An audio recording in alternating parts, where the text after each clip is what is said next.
pour mettre en place l'étude préliminaire.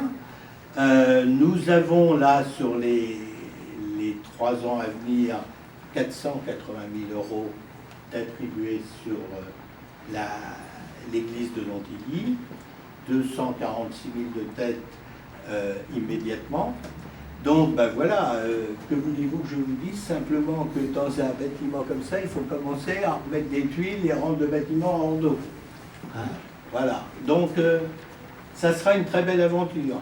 Je peux vous dire que ça ne sera pas nous qui la finirons, mais ça sera une très belle aventure pour la sauvegarde de ce bâtiment.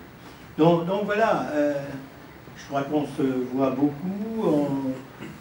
Au titre de l'Interco, je voudrais aussi vous faire remarquer que l'État nous demande de nous regrouper, qu'il y a des sujets compliqués. Je vais vous donner un sujet là qui nous concerne. Les 42 communes vont avoir toute leur gestion de l'eau qui va être regroupée à travers un syndicat qui va regrouper le Provinois et bien au-dessus du Provinois jusqu'à pratiquement aux portes de Coulommiers. On le fait parce qu'on n'a pas d'autre solution. On le fait parce qu'on a été relativement bien subventionné et on le fait parce que de toute façon, ça sera obligatoire de le faire avant 2026. Donc on a préféré se lancer dans l'aventure avec des financements intéressants.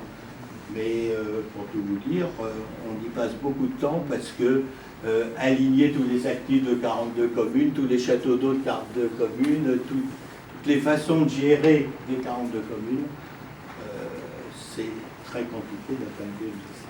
Mais je voulais simplement vous dire que la communauté de communes, qui est une communauté de communes rurale, on répond, je pense, aux besoins d'équipement de l'ensemble du territoire. Et donc, je suis très content d'être là ce soir parce que vous, habitants de Donne-Marie, vous pouvez voir qu'on travaille ensemble pour réaliser quelque chose qui est intéressant de garder les services sur le territoire. Voilà ce que je voulais vous dire ce soir. J'ai oublié d'excuser le département. Sandrine Sozinski, qui devait être là, était retenue après-midi pour des raisons professionnelles. Mais d'un autre côté, c'est vrai que dans cette aventure-là, ce sont surtout des fonds d'État qui ont été mobilisés et des fonds au niveau. Voilà, c'est, je crois, important de vous faire sentir tout le bénéfice d'être capable de travailler ensemble en milieu rural.